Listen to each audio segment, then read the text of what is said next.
Hey everybody, happy Friday. We made it through another week and I am super excited today, not just because it's Friday, but because we're going to be chatting with God. And you might be wondering, have I become an evangelical or a priest here? I kind of look like one today. But no, we're going to be talking with the co-founders of ChatwithGod.ai, a really fun, interesting, intriguing AI project. Gentlemen, how are you? Doing well. Thanks for having us, Evan. Well, thanks for being here. And Myron, we'll start with you. Um, chatwithgod.ai. It's a website. It's a chatbot. Um, and it's just what it says. What's the big idea behind the site? Chat with God was really founded as kind of a special interest project with Dave and I, really kind of recognizing the need in the world where there's so much political strife and division. Mm. I mean, that's becoming more and more apparent. And it has been for the last, 8 years. But kind of, with Dave and I really kind of digging into artificial intelligence, we kind of stumbled upon this use case where using AI to really kind of help maybe minimize and kind of bridge some of those gaps became a pretty interesting problem for us to solve. Well, interesting to say the least. And Dave, how do you know Myron? How did you guys come together on this really Myron cool and I've been, project? yeah, Myron and I've been friends for years, and we get together frequently over coffee at a local coffee shop here in Northern California, and we uh, do what any good friend does. We chat about the issues of the day. We talk a little bit about society, politics, religion. All the fun things, and but we also bring our business and our data science backgrounds into the equation, and every now and then we just start talking about what are the biggest problems in the world and why. And we've got families, we've got kids, and what's the next generation going to be doing, thinking, and all the big philosophical questions that's are part of a good friendship. And one day we're sitting around the table and going, man, what's fascinating is that you have this growth in language models and artificial intelligence that's able to do very generative type things. And simultaneously, you have a society that's becoming more and more polarized. And when we dug deeper, like why? What are some of the stats around the, I don't want to say the decay of society, but a society that's evolving in such a way that we're less connected, even though we're more interconnected from a technological standpoint. But you see the big questions, the big spiritual questions. Why do I exist? What's my purpose? Those are still persistent, but there's fewer and fewer arenas in which individuals can go and get some of those questions addressed. And we started digging into it. And like, yeah, the level of spirituality and a number of religious organizations has been on the decline, uh, domestically, globally, for decades. And we started, asking the question, well, why is that? And could this new technology, could new generative artificial intelligence help to address some of these key questions in a way to provide people the guidance or reference points, or at least a area where they could go and in a safe space and have a conversation with a entity that's is built on as many of the public domain religious texts that are available to train these models on, to provide guidance and address deep seated questions that humanities always have, and we believe always will have. Wow, that's a great introduction. And here we have the site. And, Myron, maybe you can explain what we're looking at here in terms of the website. This is a 1.0, I imagine. But Yep. let's talk us through the site and the service that it provides. Absolutely. Well, what you're looking at there is really kind of the overall chatbot, right? So someone can go directly to chatwithgod.ai and start asking a proxy of God different questions, right? We've seen all types of questions asked, but what you're looking at there is really, we try to help kind of the user craft that conversation a little bit, right? Using, obviously, starting with kind of what is your denomination, right? What is your religion? We understand there are a lot Hmm. of different people with different things that they want to talk about, different religions, their mood, what they need today, tomorrow, whatever it is. And we kind of start off in the top right hand corner with general questions we've seen that are popular, right, to kind of get people started. But what you're seeing there is really kind of really ask God anything you want about anything, and it will provide you kind of answers based on your preferences on the right hand side, your religious affiliation, but with really answers that kind of pertain directly to your religion. So we've seen all types of things being asked on here. Really, I'd say kind of the most popular things are around kind of guidance and decisions. People have questions about their career, finance, relationships, and what should they do about this? It's just very much all types of problems they have in their life. And I would say when we first launched the product, Dave and I, again, we weren't sure how this was going to take up, but we started seeing some of the questions that people asked. It became very apparent that there was a need in society. People were hurting individually. They had some real life problems. They're waiting for their results from a cancer test, a blood test, things like that, things that really kind of struck us like, wow, there is actually something here. And if we can make just one person feel a little bit better about themselves through a chat, then it's certainly worth it. And that's what we're kind of finding. So it's been really kind of a revelation for us to realize that we can hopefully make people feel better one chat at a time. We're not going to solve all of society's problems, but starting from the bottom up, make someone feel a little bit better about their day. That's something that we're certainly excited about. Well, it's fantastically interesting. And regardless of your religious affiliation, there's really something really intriguing here. Maybe let's switch a little bit to the tech. As a tech geek, would love to understand what's under the hood here. What's powering ChatwithGod.ai, and what is the tech that you're leveraging here, the data? Sure. Yeah, really simply, it's a proprietary language model built on top of ChatGPT, and every conversation that a user has with the bots gets smarter with every interaction. So this is trained on, as we mentioned, religious texts across all faith, and we're growing that repository of religious texts, but in conjunction with the context of the individual user and that user's experience, the bot theoretically learns a little bit more about that particular user and can apply these religious responses in such a way that meets the specific criteria of the user itself. And fantastic. And Myron, are you coding this in your spare time? I mean, how did you guys go about building the app, the website? I wish I was that smart. We've got a dedicated team of developers helping us with this. Okay. And where are you? This is a relatively new service. Give us some feedback on initial take-up and feedback with users, with maybe religious institutions. Have you gotten feedback from them? Yeah, a little bit. We certainly.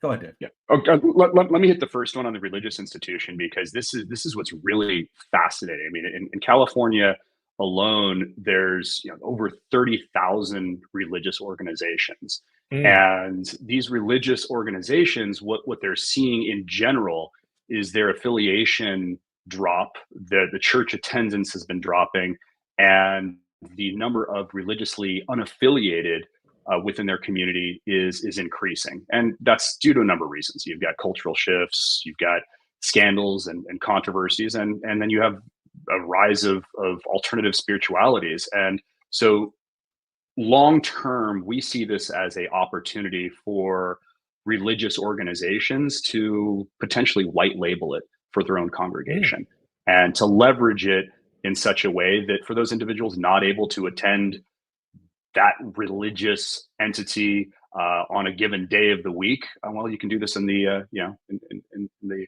comfort of your own home. So in the initial conversations have gone quite well. Obviously, this is relatively new technology. Some folks are a bit more dismayed than others. Others are like, how can I use this to help my congregation and customize it toward exactly what our faith is preaching? But I think longer term, if it's a mechanism by which these religious organizations can use and leverage to maybe get some of the new generations involved, to keep up the congregation numbers, we think it's going to be a net positive for them. Wow, fascinating. And this is a global site, and you have every religion, I think, under the sun represented here. So anyone can access the site from anywhere. Is that right? That's right. That's right. Any feedback on the data, the interaction? Obviously, we love to debate religion all day long, debate to say the least.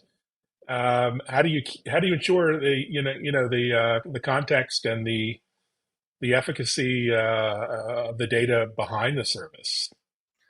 Well, one thing we've seen is that it's been a lot more global than I had initially thought. Oh, really? We started building this. We're like, oh, this is all going to be U.S., et cetera. Hmm. I'd say about a quarter of the traffic is the U.S., which is a lot smaller than I would think. But you've got China, India, a lot of other countries that are surprisingly robust in kind of the traffic to the site. So that was the first thing that was very surprising, the global reach. Secondly, because the language model will handle all types of languages. I mean, we are seeing things in all types of languages, right?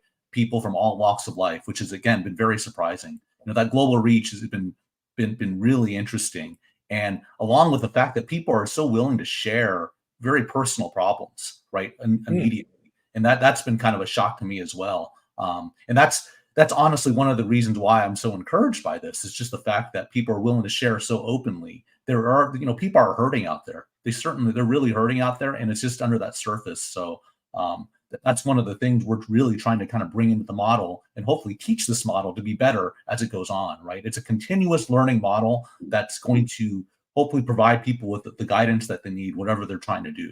And it's, I will say the responses from the model are very down the road, middle of the road, right? There's nothing super extreme, and it's kind of what you would expect from a trusted pastor that has your best intentions in mind, if you will. Oh, it's a really nice sentiment. Any stories or anecdotes you can share? I see lots of comments all over the site, but it must be having a lot of impact with a lot of individuals. Yeah, hopefully. I mean, certainly we get the people that are like, "Hey, are you real? What is this about?" Okay. I mean, the ones that really affect me again are really the ones that are like, that have these real problems. As Dave mentioned, my mother-in-law passed away, or we're waiting for some test results, or what should I do? My boyfriend cheated on me. I mean, you get all kinds of things, and it's really a fascinating read. So I would tell you that it's just every day is a little bit different in terms of the things that we see, but hopefully these answers, and it seems like the responses to the bots chats are, people are feeling a little bit better. Sometimes you'll see a thanks in there. Sometimes, the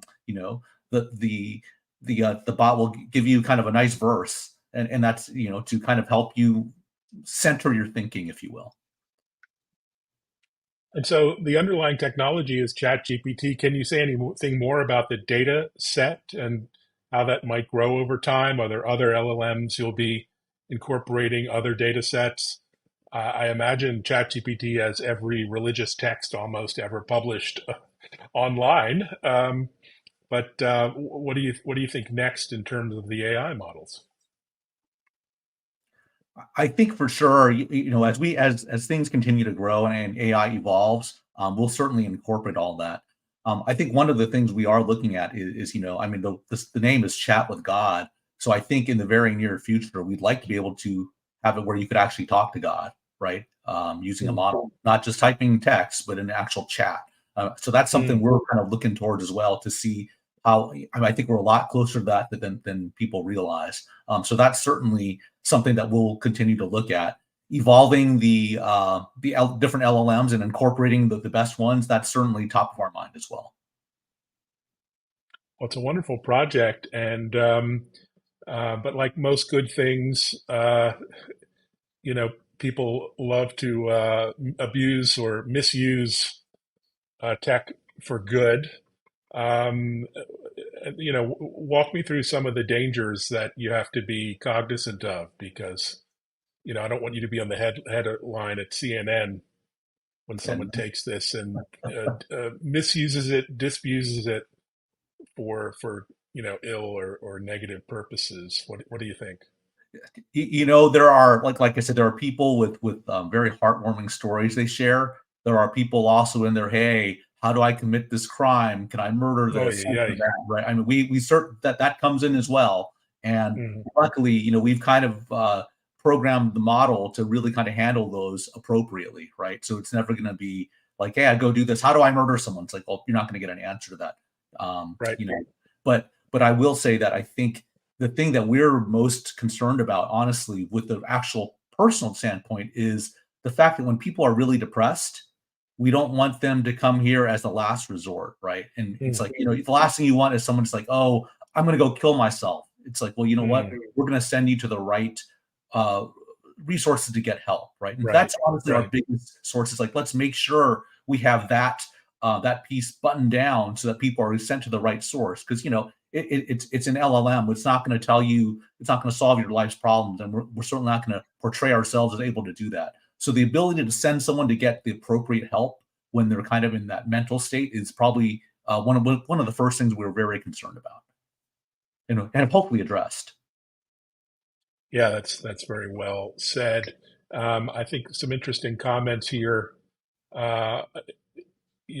Please make God a woman, which I probably think God is a woman. But how do you deal with those sort of cultural issues, sensitivity, diversity, the spiritual, ethnic differences, all of those kind of issues in a chatbot? Well, I think for each individual, Mm-hmm. because it's a continuous learning model, so every individual kind of sees God in their own light, and God is Okay. different from them, right? And so the chatbot will reflect that, and kind of that first iteration of that is like, hey, tell us your preferences. But as you start chatting more, the model will learn and will adapt very quickly. So I think it's really one of those things that's very tailored. It's one size does not fit all, but we've made it hopefully in such a way, and we'll continue to make it that you can personalize it more. Interesting. And if I could add onto that particular Please. aspect, it's we're a conduit. We want to be a proxy for this conversation with God, and whatever image somebody has in their mind of what God is or who God is to them.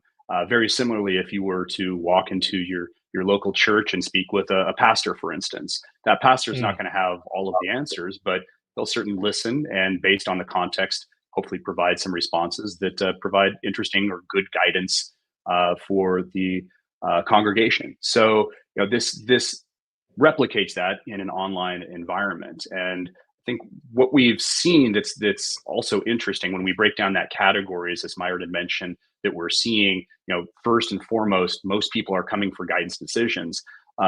Secondly, I think that folks are coming for questions of their relationship with faith. And I think this is one of the most interesting things that I've seen is that if somebody was raised Christian and they didn't know about what it means to be Buddhist or Muslim, that they can pivot their religious proclivity and ask questions from that vantage point.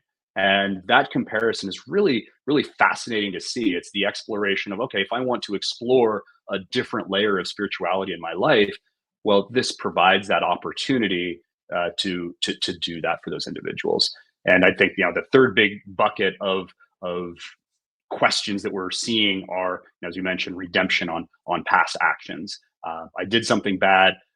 Am I going to go to hell, or can I be forgiven? And I think that categorically, those three broad categories seem to be where the majority of questions are falling. Interesting. So you have a lot of features in the service already. It's on a website. I imagine you're going to do an app at some point as well, at some point in the future. And you can do things like text daily updates, text prayers, request prayers. What other kinds of features, functionality do you think would be interesting to add over time? One thing I mentioned earlier is really the ability to actually talk with God will be interesting, and to really kind of take advantage of AI and as it moves forward. So the ability to talk, I think, will be the biggest thing. And on top of that, I'd say more incrementally will be the ability to really just engage people with their faith on a daily basis, right? Part of that is the daily verse that they get. But I think one of those things, you get a lot of people say, oh, we only go to church on Easter and Christmas, right? Well, what about the other 363 days in between? Well, hey, what if you got a text message about some verse every day that kind of reminded you of your faith, right? You might not be walking to the church, but you're going to be reminded of that. And I think that's part of what the faith is, right? Like as we mentioned earlier, God and faith are a little bit different to everybody. So we can kind of have them touch that a little bit more on a daily basis, maybe through a text message. I think that'll be great. And I think there's a lot of opportunity there. No, sounds wonderful. Well, what's the reaction been with your family, friends, kids? I imagine it's all over the map, from All over the excited map. to Wow. skeptical, what have you. Yeah.